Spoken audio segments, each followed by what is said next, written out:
এটা তো আমরা আগে পড়েছি। ইহদি শব্দের অর্থ হলো দেখাও, মানে শো মি, ইহদিনা শো আস, সিরাত পথ, মুস্তাকিম সরল সঠিক। ইহদি শব্দটা মূলত হাদা ইয়াহদি, ইহদি শব্দটা হাদা ইয়াহদি থেকে আসছে। এই হাদা ইয়াহদি এইটা আমরা আগেও বলেছিলাম, এটা পড়া হয়েছিল যদি আমার মনে পড়ছে, এটা সংক্ষেপে বলে যাব। এটা হাদা ইয়া, হাদা ইয়া ইয়াহদি ইউ, ইয়াহদি ইউ। এখানে একটা নিয়ম আছে, এখানে ইয়াটা কি দুর্বল অক্ষর না? দুর্বল অক্ষর তো বোঝেন সবাই। হ্যাঁ, ইয়াটা হচ্ছে দুর্বল অক্ষর। দুর্বল অক্ষরে যখন কোনো হরকত থাকে এবং তার পূর্বের অক্ষরে যদি জবর হয়, ভার্বের ক্ষেত্রে ভালো করে মনে রাখবো আমরা, এর পূর্বের অক্ষরে জবর হলে এই দুর্বল অক্ষর কি কি বলেন তো? আলিফ, ওয়াও, ইয়া। অর্থাৎ মাদের অক্ষর যে তিনটা, এই তিনটা অক্ষরকে দুর্বল অক্ষর বলে। তো এই তিনটা অক্ষর যেহেতু দুর্বল অক্ষর, তো দুর্বল অক্ষরকে মানুষ কি করে? বিলুপ্ত করে দেয়। কোন কন্ডিশনে? দুর্বল অক্ষর যদি হরকত বিশিষ্ট হয় এবং তার পূর্বে যদি জবর হয়, তাহলে এই ইয়াটাকে বিলুপ্ত করার নিয়ম, কিন্তু ইয়ার ক্ষেত্রে নিয়মটা একটু এক্সেপশনাল। এটাকে বিলুপ্ত করা হবে না, তবে ইয়ার উপরে যে হরকত আছে, হরকতটাকে কি করা হবে? হরকতটাকে মাইনাস করে দেয়া হবে, আর তার পূর্বের অক্ষরে একটা খাড়া জবর দিতে হবে। তাহলে এখন কি হলো?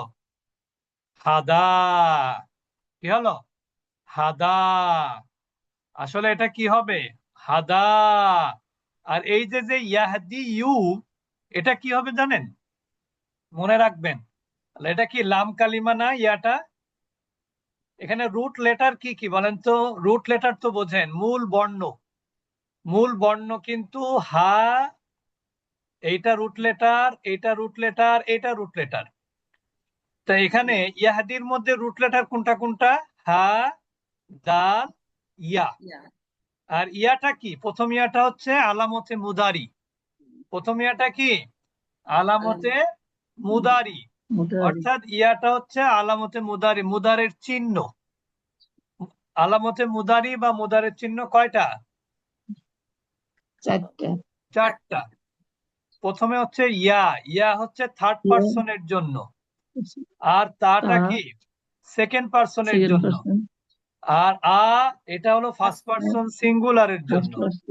আর না, না না না টান নেই, না, নাটা কি? ফার্স্ট পার্সন প্লুরালের জন্য। যেমন দেখেন এখানে আছে ইয়াহদি ইউ, সেকেন্ড পার্সন কি হবে? তাহাদি ইউ। ফার্স্ট পার্সন কি হবে? আহাদি ইউ। আর সিঙ্গুলার আর প্লুরাল কি হবে? নাহাদি ইউ। তবে একটা কথা মনে রাখবেন, ইয়াটা শেষের অক্ষর না? হ্যাঁ, সবাই একটু মনোযোগ দেন। নতুন যারা তারা একটু বেশি মনোযোগ দেন, যারা পুরাতন আমাদের তারা কিন্তু মোটামুটি বোঝে আর কি এগুলো। হয়তো আপনাদের মধ্যেও কেউ কেউ বোঝেন। তো এখানে দেখেন ইয়ার উপরে পেশ, তার পূর্বের অক্ষরে কি আছে? জের আছে। তা যদি জেরের পরে ইয়ার উপরে পেশ পড়া কিন্তু কঠিন। জেরের পরে ইয়ার উপরে পেশ পড়া কি কঠিন। এই জন্য ইয়াটাকে কি কি দিলে সহজ হয় বলেন তো? সাকিন দিলে। এখানে যদি ইয়ার উপরে সাকিন দিই তাহলে কি মাদ হয়? ইয়ামাদ। ইয়ামাদ কিন্তু পড়া কঠিন, আপনি নিজে হিসাব করে দেখেন। আপনি যদি পড়েন ইয়াহাদি ইউ, তাহলে কঠিন হয়ে যাচ্ছে, কিন্তু আপনি যদি এভাবে পড়েন ইয়াহাদি, তাহলে কিন্তু কঠিন হয় না। তাহলে এই হাদা ইয়াহাদি, এটার আমর কি বলেন তো? ইহদি। ইহদি থেকে হলো একটু দেখাই, কারণ অনেকে হয়তো উপকার হতে পারে। এই ইহদি শব্দটা থার্ড পার্সন আমর না সেকেন্ড পার্সন আমর?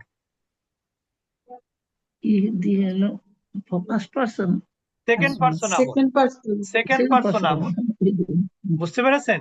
সেকেন্ড পার্সন আমর। সেকেন্ড পার্সন হয় সেকেন্ড পার্সন মুদারি থেকে। মুদারি কি ছিল? তাহাদি। কি ছিল? মুদারি তা দি। এখন আমর গঠনের নিয়ম কি? প্রথমে আলামতে মুদারেকে কি করতে হবে? ফেলে দিতে হবে। তাহলে এখানে তাটাকে ফেলে দিতে হবে। তাহলে এখন থাকে কি? হায়ের উপরে সাকিন, আর দালের নিচে কি? জের। আর ইয়াটা কিন্তু বিলুপ্ত হয়ে যাবে। মনে রাখবেন একটা জিনিস, আমরের শেষে ইয়া থাকলে ইয়াটা কি হয়ে যায়? মনে রাখবেন, আলাম আমরের শেষে ইয়া, ওয়াও এগুলো থাকলে কি করতে হয়? বিলুপ্ত করে দিতে হয়। এগুলো থাকলে কি করতে হয়? বিলুপ্ত করে দিতে। এখানে তো ইয়া সাকিন আছে, তাহলে বিলুপ্ত করে দিতে হবে।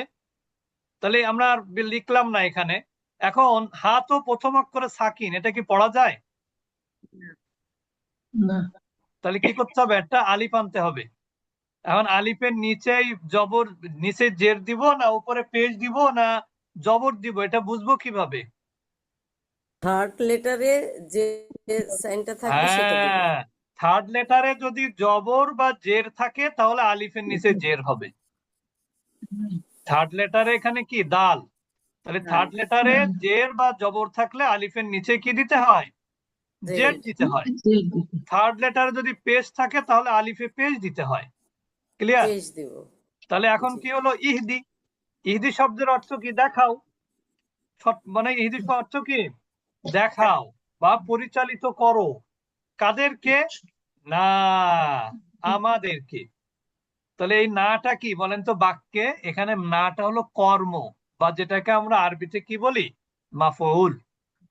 তাহলে তুমি পথ দেখাও কাদেরকে? আমাদেরকে। আমাদেরকে। বুঝতে পেরেছেন সবাই? এখন আমরা কিন্তু গত ক্লাসে বলেছিলাম, তারপরে আবারও বলছি, এই হেদায়েত বা পথ দেখানো, এই হেদায়েত শব্দের পরে কখনো প্রিপজিশন থাকে, কখনো থাকে না। প্রিপজিশন মানে কি? হরফে জার। প্রিপজিশন মানে কি?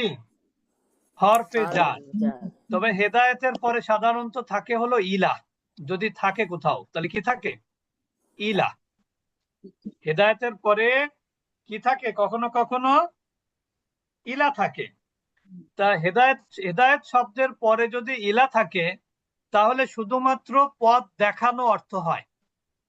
যেটা আমরা গত ক্লাসে মনে হয় বলেছিলাম, পথ দেখানো মানে কি? আমি বললাম যে আমি যাব ধানমন্ডি। কোথায় যাব? ধানমন্ডি নিরিবিলি হাউজিং যাব।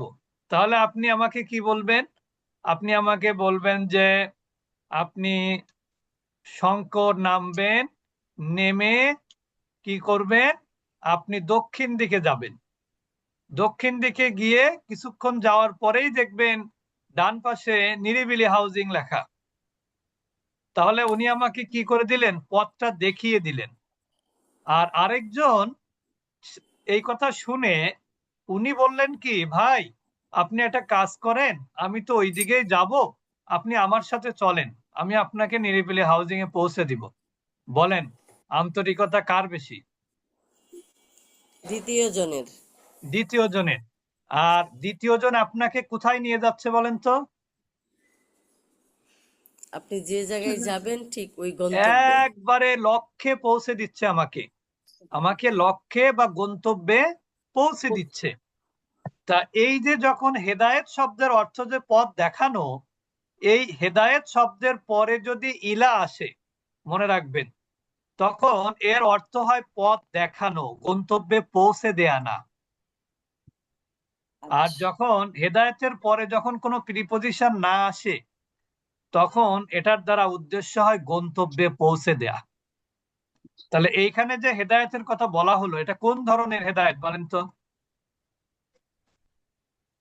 আল্লাহর কাছে কি চাওয়া হচ্ছে? আল্লাহ তুমি আমাকে গন্তব্যে পৌঁছে দাও। কি বুঝলেন? তুমি আমাকে গন্তব্যে পৌঁছে দাও, অর্থাৎ যেখানে পৌঁছালে আমি আর কি করব না? পাপ কাজ করব না, সেরকম আমাকে হেদায়েত করো। আমরা গত ক্লাসে এটাও বলেছিলাম, আল্লাহ রসুল তার চাচা আবু তালেবকে বারবার বলেছিল একটা কথা। বলেছিলেন যে তুমি চাচা ঈমান আনো, তাহলে আমি তোমার জন্য কি করতে পারবো? সুপারিশ আল্লাহর করতে কাছে পারবো। সুপারিশ করতে পারবো। কিন্তু আল্লাহ তাআলা আল্লাহ রসুলের এই যে যে মানে তাকে নিয়ে দুশ্চিন্তা, চাচাকে নিয়ে বা তাকে নিয়ে যে একটা টেনশন থাকা, এই টেনশন মুক্ত করার জন্য আল্লাহ তাআলা কোরআনের আয়াত নাজিল করলেন। আয়াতটা হলো ওয়াইন্নাকা লাতাহদি ওয়াইন্নাকা লাতাহদি ইলা সিরাতিম মুস্তাকিম। একই দেখেন, ওইখানে আছে লা তাহদি ইলা সিরাতিম মুস্তাকিম, আর এখানে কি আছে ইহদিনাস সিরাতাল মুস্তাকিম। দুটোই কিন্তু সিরাতাল মুস্তাকিম। এক সিরাতাল মুস্তাকিম হলো গন্তব্যে একবারে পৌঁছে দেয়া, আরেক সিরাতাল মুস্তাকিম মানে কি পথ দেখিয়ে দেয়া। এখন সে যাবে না যাবে না এটা কার ব্যাপার? যাকে পথ দেখানো হলো তার ব্যাপার। ক্লিয়ার? এবার আমার কথা ক্লিয়ার? আলহামদুলিল্লাহ। এখন আল্লাহ তাআলা কিন্তু মোহাম্মদকে ওই আয়াত নাজিল করে কি বোঝাতে চাইলেন? আল্লাহ তাআলা আর মোহাম্মদকে বলতে চাইলেন যে হে নবী, আপনি অবশ্যই সরল সঠিক দৃঢ় পথ প্রদর্শন করেন, কিন্তু আপনি কি করতে পারেন না? গন্তব্যে পৌঁছে দিতে পারেন না। পারেন না। তার মানে আল্লাহ রসুলকে আল্লাহ তাআলা কি করলেন যে তুমি যে চেষ্টা করছো এই চেষ্টার ফলাফল তুমি দেয়ার মালিক না। না। এই চেষ্টা আমি যদি চাই তাহলে সে কি হবে? হেদায়েত প্রাপ্ত হবে, কিন্তু সে আসলে হেদায়েত প্রাপ্ত শেষ হবে না। পর্যন্ত হয়নি। তাহলে এই ইহদিনা যখন বলবেন তখন সেইভাবে কিন্তু মাথার মধ্যে আনতে হবে যে আসলে আমাদের কি কোন ধরনের হেদায়েত মনে থাকবে? ইনশাআল্লাহ। এখন আমরা চলে যাব, দেখেন আমাদের মনে কি প্রশ্ন জাগে না, পৃথিবীতে কি শুধু আমরাই হেদায়েত প্রাপ্ত নাকি পশু পাখি সকল সৃষ্টি হেদায়েত প্রাপ্ত? বলেন তো। আল্লাহর সকল সৃষ্টি যাদের প্রাণ আছে, যাদের প্রাণ নাই, সবাই কিন্তু কি হেদায়েত প্রাপ্ত। এখন বললে হয়তো আপনারা কেমন মনে করবেন, আমি দলিল দেখাচ্ছি। দেখেন, কেউ যদি হেদায়েত প্রাপ্ত না হয় সে কি আল্লাহর জিকির করবে, তাসবিহ তাহলিল পাঠ করবে? হ্যাঁ, না। পাঠ করবে না। না। কিন্তু আল্লাহ তাআলা কোরআনের মধ্যে সূরা ইসরাতে সম্ভবত 44 নম্বর আয়াতে, যদি আমার ভুল হয়ে থাকে তাহলে আপনারা আয়াতটা খুঁজে নেবেন। আল্লাহ তাআলা বলছেন যে ওয়াইম মিন শাইইন ইল্লা ইউসাব্বিহু বিহামদিহি ওয়ালাকিন লা তাফকাহুনা তাসবিহাহুম। এর অর্থ হলো এমন কোন বস্তু নাই যা আল্লাহর প্রশংসায় তাসবিহ পাঠ করে না। তাহলে কথাটা কি হলো? এমন কোন বস্তু নাই যা আল্লাহর প্রশংসায় তাসবিহ পাঠ করে না, কিন্তু তোমরা তাদের তাসবিহ বুঝতে পারো না। কোরআনের আয়াত কিন্তু। যদি হাদিস হতো তাহলে বলতেন যে হাদিস দুর্বল হাদিস, তাই বলতেন না? হ্যাঁ, যদি এটা হাদিস হতো তাহলে আপনারা হয়তো বলতেন হাদিসটা মানে দুর্বল, কারণ তো এটা তো কোরআনের আয়াত, কোরআন তো আর মিথ্যা না, নাউজুবিল্লাহ। তাহলে আল্লাহ তাআলা নিজেই বলছেন যে পৃথিবীর সকল বস্তু কি করে? আল্লাহর প্রশংসায় তাসবিহ পাঠ করে। আর আমাদেরকে আল্লাহ তাআলা বলছেন তোমরা কিন্তু বুঝতে পারো না তারা যে তাসবিহ পাঠ করে। তার মানে কি আল্লাহ তাআলা আমাদেরকে তাসবিহ পাঠ করার জন্য উৎসাহিত করছেন যে সমস্ত প্রাণী যেখানে তাসবিহ পাঠ করে তোমরা কেন পাঠ করবে না? এটা একটা আয়াত। এখানে সবাই আম ভাবে বলা হলো। কিন্তু দ্বিতীয় আয়াত দেখেন, সূরা হাস আয়াত নম্বর 18। এখানে আল্লাহ তাআলা বলছেন আলাম তারা আন্নাল্লাহ ইউসাব্বিহু লাহু মান ফিস সামাওয়াতি ওয়াল আরদি ওয়াত তায়রু সাফফাত কুল্লুন কদ আলিমা সালাতাহু ওয়া তাসবিহাহু। আল্লাহ তাআলা বলছেন তোমরা কি জানো না যে আসমান জমিনে যা কিছু রয়েছে সবকিছুই আল্লাহর পবিত্রতা বর্ণনা করে বা গুণগান করে। কি বললাম? আসমান জমিনে যা কিছু রয়েছে সবকিছুই কি করে? আল্লাহর পবিত্রতা বর্ণনা করে বা গুণগান করে। বিশেষত আল্লাহ তাআলা বলছেন বিশেষ করে ওয়াত-তায়রু সাফফাতিন, বিশেষ করে পাখিকুল যারা কি করে পাখা বিস্তার করে শূন্যে উড়ে বেড়ায়। তারা কি করে? তারা সকলেই স্ব স্ব তাসবিহ পাঠ করে। এটা কার কথা? কোরআনের কথা, কোরআনের কথা, তার মানে কোরআনের আল্লাহর কথা। কথা। আল্লাহর বাণী। কোন সূরা? সূরা হাজ আয়াত 18। আপনারা এটা খুলে দেখবেন কোরআন, যে তার মানে এখানে বোঝা যাচ্ছে যে এই হেদায়েত শব্দটা এটা ব্যাপক অর্থবোধক। হেদায়েত শুধু মানুষের নসিবে না, প্রাণীকুল সকল যার প্রাণ নেই সবার মধ্যে আল্লাহ তাআলা কি দিয়েছেন? হেদায়েত দিয়েছেন। যার জন্য তারা কি করে? আল্লাহর তাসবিহ পাঠ করে। কিন্তু তাদের হেদায়েত আমাদের হেদায়েতের মধ্যে কি রয়েছে? পার্থক্য রয়েছে। তারা শুধুমাত্র তাসবিহ পাঠ করে, কিন্তু আমরা কি করি? আমাদের জন্য যেহেতু জান্নাত জাহান্নাম আছে, তাদের তো আর জান্নাত জাহান্নাম নাই। এই জন্য আমাদেরকে আমরা কি করি? একটু আমাদের উপর আল্লাহ তাআলা একটু বেশি দায়িত্ব দিয়েছেন, বুঝতে পেরেছেন? আর তার বিনিময়ে আল্লাহ তাআলা আমাদের কি করেন? খাদ্য, বস্ত্র, বাসস্থান, চিকিৎসা, সবার সকল চাহিদা আল্লাহ তাআলা কি করেন? পূরণ করে দেন। পূরণ করেন। বুঝতে পেরেছেন? এরপরে আমরা আসি সিরাত। সিরাত মানে কি? পথ। সিরাত শব্দের অর্থ রাস্তা বা পথ। পথ। আর মুস্তাকিম অর্থ হচ্ছে সহজ সরল। মুস্তাকিম অর্থ কি? সহজ সরল। অর্থাৎ সেই হিসাবে সিরাতুল মুস্তাকিম হচ্ছে এমন পথ যা একেবারেই সোজা বা সরল। যে পথ থেকে, পথে কোনো আঁকা বাঁকা কোনো কি নাই, কোনো আঁকা বাঁকে কোনো পথ নাই, একেবারে সোজা পথ। বুঝতে পেরেছেন? যে পথে মানুষ যেতে চাইলে সহজে যেতে পারে, সেই পথ হচ্ছে সিরাতুল মুস্তাকিম। সবাই বুঝেছেন? এখন দেখেন মুস্তাকিম শব্দটার অর্থ কি? সুদৃঢ়। অর্থাৎ আপনি এমন পথে আপনি আল্লাহ তাআলা আপনাকে পরিচালিত করুন, যে পথে পরিচালিত হলে আপনাকে ওখান থেকে টলানো বা ফেরানো কোনোভাবেই শয়তানের পক্ষে কি হবে না? পসিবল সম্ভব হবে না। হবে না।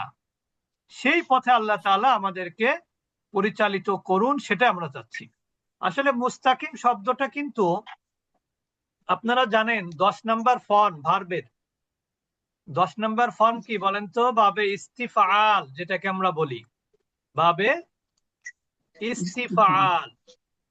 ইস্তিফআল এটাকে আমরা কয় নাম্বার ফর্ম বলি? হ্যাঁ, 10 নম্বর। 10 নাম্বার। 10 number form. 10 নাম্বার ফর্মের একটা বৈশিষ্ট্য আছে। বৈশিষ্ট্য কি বলেন তো?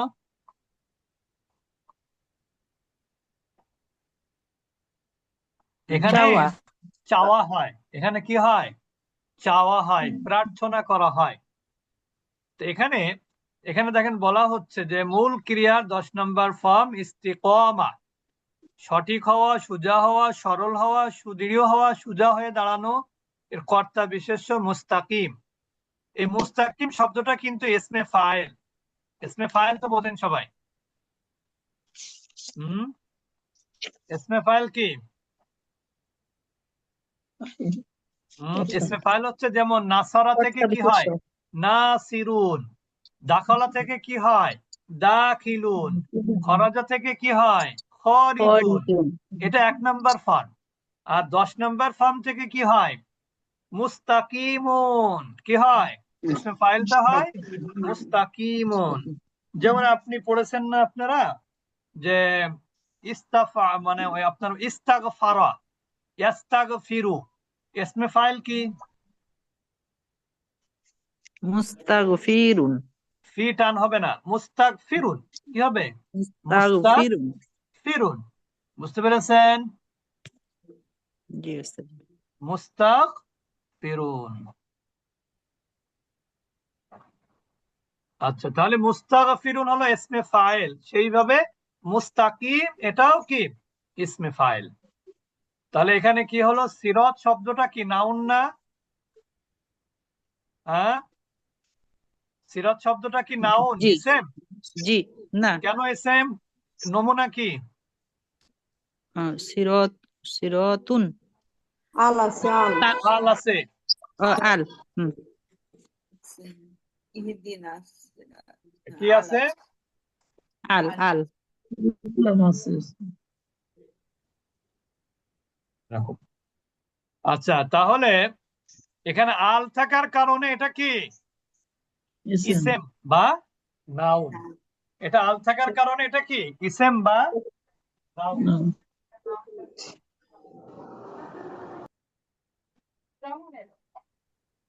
আচ্ছা, মুস্তাকিম শব্দটার এখানে এই সিরাত শব্দটা ইসেম কি অর্থের জন্য?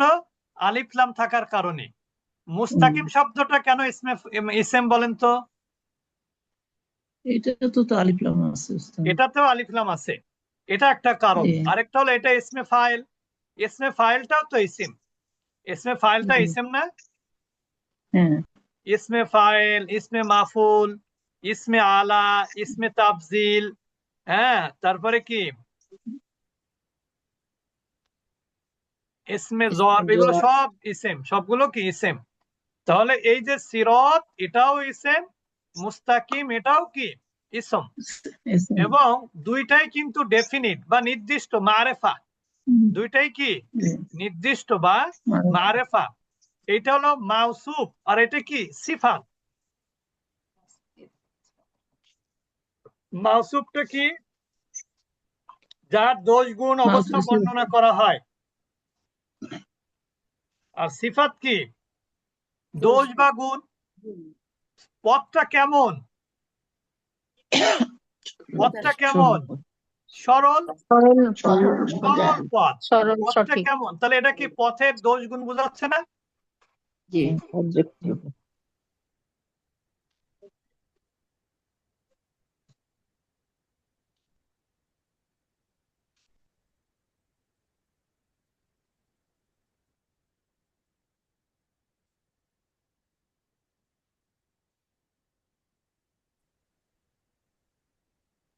তাহলে সিরাত শব্দটা মাউসুফ না সিফাত বলেন তো? হ্যাঁ, মাউসুফ। মাউসুফ। আর সিফাত কোনটা? সিফাত হলো মুস্তাকিম। আল মুস্তাকিম। বলেন তো সিফাত। মাউসুফ সিফাতের মধ্যে কি কি মিল থাকতে হয়? চারটা জিনিসের জানি। মিল থাকতে হয়। জিতে জানি। জেন্ডার, এতে আর্টিকেল, জানি। এনতে নাম্বার, আইতে কি এতে এরাব। এরা দেখেন তো মিল আছে কিনা। প্রথমে জেন্ডার, সিরাত মুজাক্কার, মুস্তাকিম মুজাক্কার। সিরাত আর্টিকেলে কি আছে? ডেফিনিট মানে মারেফা। আর মুস্তাকিমটাও কি ডেফিনিট বা মারেফা। আর সিরাত শব্দটা সিঙ্গুলার, মুস্তাকিমটাও কি সিঙ্গুলার। সিরাতের শেষে জবর, মুস্তাকিমের শেষেও কি জবর। মিল আছে? হ্যাঁ, জি, মিল আছে। একটা মিল আছে। সবগুলো কিন্তু মিল আছে।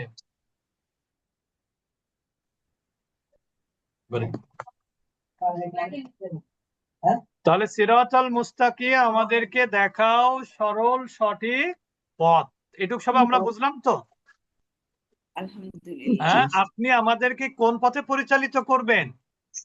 সরল হ্যাঁ, সঠিক পথে। সরল সঠিক পথে। সরল সঠিক পথে। এখন এই পথটাকে আরো ক্লিয়ার করছে। সেই পথ কোন পথ? চালাও সে পথে যে পথে তোমার প্রিয়জন গেছে চলি। কোন পথে? যে পথে তোমার প্রিয়জন গেছে চলি। কার প্রিয়জন? আল্লাহ রাসূল, আল্লাহ সুবহানাহু ওয়া তাআলার প্রিয়জন। তারা যে পথে পরিচালিত হয়েছে, আমাদেরকেও তুমি কি করো? সেই পথে পরিচালিত করো। সিরাত সেই পথ, আল্লাযী যে পথে, যাদেরকে এই পথে যারা পরিচালিত হয়েছেন, যাদেরকে আনআমতা আপনি কি করেছেন? নিয়ামত দান করেছেন। আপনি নিয়ামত দান করেছেন, অনুগ্রহ করেছেন। আলাইহিম, আলা মানে কি উপরে, মানে হিম মানে কি তাদের।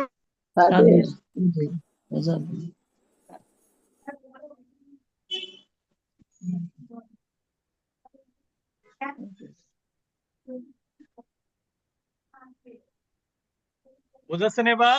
তাহলে সিরাতাল্লাযীনা আনআমতা আলাইহিম, চালাও সে পথে যে পথে তোমার প্রিয়জন গেছে চলি। বুঝতে পেরেছেন? তাহলে সিরাত জি। শব্দের অর্থ কি? আবার পথ। বলেছি আমরা সিরাত মানে পথ। কোন পথ? কাদের পথ? এটা কাদের পথ? এই পথটা কাদের পথ? আল্লাযীনা, যাদেরকে আনআমতা, আপনি কি করেছেন? আপনি নিয়ামত নিয়ামত দিয়েছেন, অনুগ্রহ করেছেন। দিয়েছেন আলাইহিম মানে কি? তাদের উপরে। তাদের আমার কথা উপরে। কি বুঝেছেন? এখন এখানে সিরাতাল্লাযীনা দ্বারা কাদেরকে উদ্দেশ্য করা হয়েছে? সিরাতাল্লাযীনা দ্বারা উদ্দেশ্য করা হয়েছে এখানে নবীন, সিদ্দিকিন, শুহাদা, সালেহিন। বুঝতে পেরেছেন? যেমন কোরআনের একটা আয়াত আছে না, এই আয়াতের ব্যাখ্যা কি বলা যায়? মাই ইউতিইল্লাহা ওয়ার রাসূলা ফাউলাইকা মাআল্লাযীনা আনআমাল্লাহু আলাইহিম মিনান নাবিয়্যিনা ওয়াস সিদ্দিকিনা ওয়াশ শুহাদাই ওয়াস সালিহিন। মনে থাকবে? তাহলে এই পথ কাদের পথ? নবিয়্যিন, সিদ্দিকিন, শুহাদা এবং সালেহিন। আনআমতা, তাদেরকে আপনি কি করেছেন? আনআমতা আলাইহিম। আনআমতা মানে কি? আনআমতা অর্থাৎ আনআমাল্লাহু আলাইহিম। আনআমতার অর্থ কি? আনআমাল্লাহু আলাইহিম। কেউ কেউ বলেছেন যে আনআমতার অর্থ হলো আনআমাল্লাহু আলাইহিম, অর্থাৎ যাদেরকে আল্লাহ তাআলা কি করেছেন? নিয়ামত দিয়েছেন, অনুগ্রহ করেছেন। বুঝতে পেরেছেন? আর তারা কিন্তু ওরা সূরা নিসার মধ্যে